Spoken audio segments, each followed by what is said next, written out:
Rahim. Assalamualaikum warahmatullahi wabarakatuh. Alhamdulillahi rabbil alamin.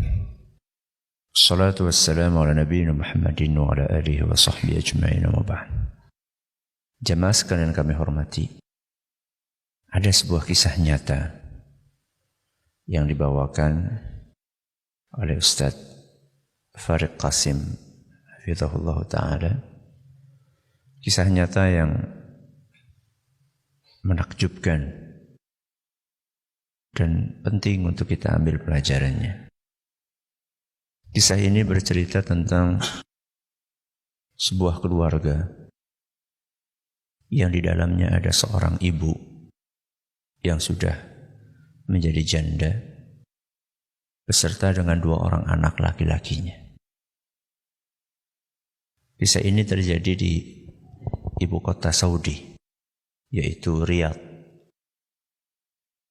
Dikisahkan bahwa 2 orang anak laki-laki ini, kakak beradik, sangat menghormati orang tuanya, sangat menghormati ibunya, sangat berbakti kepada keduanya.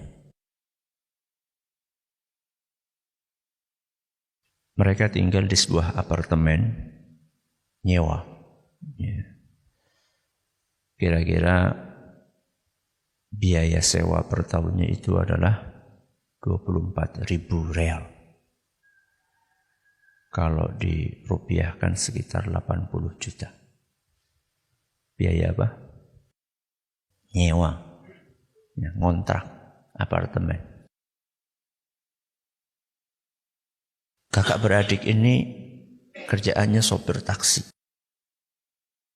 Mereka berdua berusaha keras untuk nabung sedikit demi sedikit untuk membayar biaya apartemen tersebut. Siang malam mereka bekerja sampai terkumpul uang sekitar 10.000 real. Padahal kebutuhannya berapa?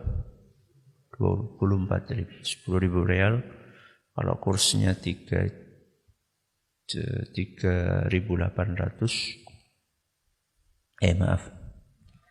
real ya, 1 real 3.800 berarti berapa? 38 juta. Kerja siang malam, banting tulang, peras keringat, kumpul uang 38 juta. Uang yang sangat berharga untuk mereka karena itu hasil jerih payah mereka. Akhirnya uang itu sama mereka diikat pakai karet, kemudian dibungkus plastik, supaya lebih aman lagi dilakban sama mereka.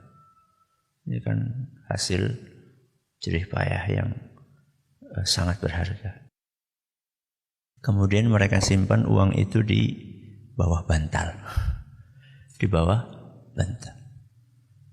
Mereka berdua berangkat kerja.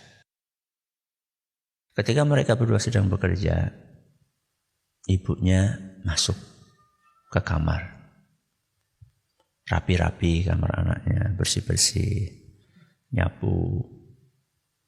Nah, ketika sedang merapikan kasur anaknya itu, mau merapikan bantal, dia buka bantalnya nemu bungkusan plastik. Begitu dia nemu bungkusan plastik, langsung mukanya merah. Keningnya berkerut, marah. Baru kemarin dinasehati supaya enggak main kartu. Supaya enggak main kartu, domino. Masih lagi main. Tanpa pikir panjang, ibu itu mengambil bungkusan plastik itu dan segera dibakar sama ibunya. Gak lama kemudian si bungsu datang. Begitu datang belum ngomong apa-apa langsung dimarahi habis-habisan sama ibunya. Intinya kamu itu baru dinasehati supaya tidak main kartu. Kok masih juga main kartu? Si bungsu ini bingung. Karena perasaan dia dan kakaknya ini sudah nggak main kartu lagi. Mereka main kartu kemarin sekedar untuk melepas kejenuhan. Walaupun nggak pakai uang, tapi kan seringkali main seperti itu melalaikan ya, dari hal-hal yang lebih penting. Ibadah, berbakti kepada orang tua. Maka karena anak ini merasa tidak main kartu, maka dia pun berinisiatif bertanya kepada ibunya, "Ibu, di mana menemukan kartu yang kata ibu dipakai buat main saya dan kakak saya?" Kata ibunya, "Di bawah bantal." "Terus sekarang kartunya di mana?" "Sudah ibu bakar." Maka anak itu diam. Dia langsung berkata, "Ibu, maafkan saya dan kakak. Kami berdua khilaf." Dia tidak marah. Anak itu tidak menyalahkan orang tuanya, tidak menuduh ibunya ini memfitnah dia, karena memang dia nggak main kartu sudah. Dia tidak katakan bahwa yang ibu bakar itu duit hasil kami bekerja. Sama sekali tidak keluar. Anak itu, si bungsu, cuma mengatakan, "Ibu, saya minta maaf telah mengecewakan ibu." Maka emosi ibunya itu ketika anaknya minta maaf langsung turun. Ibunya melanjutkan aktivitas yang lain. Tidak lama kemudian kakaknya datang. Si adik cerita tentang kejadian yang tadi. Kakaknya langsung bertanya, "Apakah kamu jelaskan kepada ibu kita bahwa yang dibakar sama ibu itu uang hasil kerja keras kita?" "Tidak sama sekali," kata si bungsu. "Saya cuma minta maaf. Alhamdulillah ibu sudah tidak marah." Apa kata kakaknya? "Bagus. Jangan pernah membuat ibu kita sedih. Beliau sudah capek ngurus kita. Dari kita kecil. Kesalahan kita kepada ibu kita lebih banyak dibandingkan kesalahan beliau kepada kita. Kesalahan yang sengaja kita lakukan kepada ibu kita. Kesalahan yang kita sengaja kepada orang tua kita lebih banyak dibandingkan kesalahan yang tidak disengaja oleh orang tua kita kepada kita.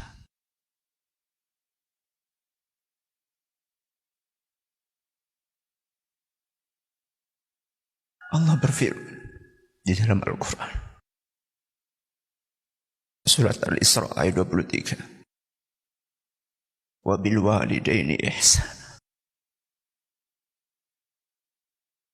Berbuat baiklah kepada kedua orang tua.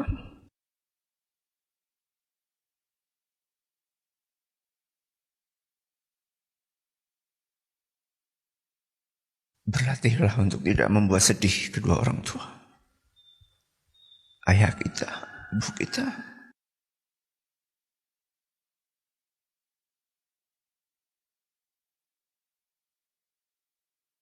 Selama itu kesalahan yang tidak disengaja, bahkan seandainya itu kesalahan yang disengaja. Seandainya itu kesalahan yang disengaja pun tidak ada bandingannya dengan kebaikan kedua orang tua kita kepada kita.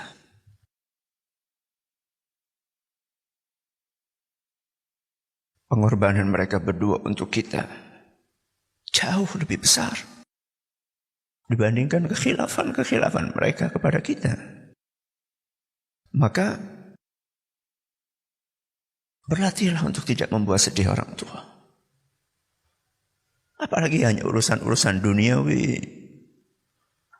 bukan urusan akhirat, bukan kaitannya dengan dosa dan maksiat. Anak itu sebaiknya mengalah kepada orang tuanya. tidak menggurui orang tuanya, tidak suka menyalah-nyalahkan orang tuanya. Kita ini mengaji, belajar agama, itu untuk memperbaiki perilaku kita, terutama kepada orang tua kita. Terus apa manfaatnya ketika kita sering ngaji, akan tetapi perilaku kita kepada orang tua kita tidak berubah? Apa manfaat kita mengaji? Orang yang paling berhak untuk mendapatkan perubahan baik sikap kita setelah kita mengaji adalah orang tua kita. Sebelum teman kita, sebelum rekan kerja kita, mereka yang paling berhak untuk mendapatkan tutur kata kita yang halus, sopan santun kita. Jangan merasa kita sudah punya ilmu ini, ilmu itu, tahu ini, tahu itu. Kemudian kita rendahkan kedua orang tua kita. Karena kita melihat orang tua kita belajarnya nggak banyak. Mereka nggak sempat belajar. Karena mereka sibuk ngurusin kita. Mereka nggak sempat belajar karena harus banting tulang untuk menafkahi kita. Jangan pernah kita merasa lebih tinggi, lebih hebat, lebih pintar, lebih banyak ilmunya dibanding kedua orang tua kita. Ada kesalahan ini, kesalahan itu, ditolerir, ya, dimaafkan. Kalau kita ingin memberitahu sesuatu kepada orang tua kita terkait dengan masalah agama, dengan bahasa yang baik. Jangan seperti seorang anak TK yang menggurui gurunya. Jangan, ya. Bahkan ketika kita meningkatkan bakti kita kepada kedua orang tua kita, itu adalah merupakan salah satu cara terbaik untuk mendakwahi kedua orang tua kita. Ketika orang tua kita melihat, Masya Allah, anak saya setelah ngaji semakin halus tutur katanya, semakin sopan, maka orang tua sendiri akan tergerak hatinya. Nak, kamu belajar di mana? Bapak ibu pengen ikut, di mana kamu ngaji? Tapi ketika kita setelah ngaji, justru perilaku kita semakin tidak baik, semakin tidak sopan, besar kepala, sombong, angkuh. Bagaimana orang tua akan tertarik dengan ilmu yang kita pelajari, dengan dakwah yang kita ikuti, ya. Maka ingat pesan Allah Subhanahu wa taala dalam surat Al-Isra ayat 23. Wabil walidaini ihsana. Berbuat baiklah kepada kedua orang tuamu. Yang masih hidup, bersyukurlah. Ini kesempatan emas. Salah satu atau keduanya. Yang sudah meninggal, masih ada pintu untuk berbakti kepada kedua orang tua. Jangan pernah berhenti untuk mendoakan keduanya. Mudah-mudahan Allah merahmati beliau berdua. Wallahu ta'ala a'la wa a'lam. Mudah-mudahan yang sedikit ini bermanfaat. Subhanakallahumma wa bihamdika asyhadu an la ilaha illa anta astaghfiruka wa atubu ilaik. Assalamualaikum warahmatullahi wabarakatuh.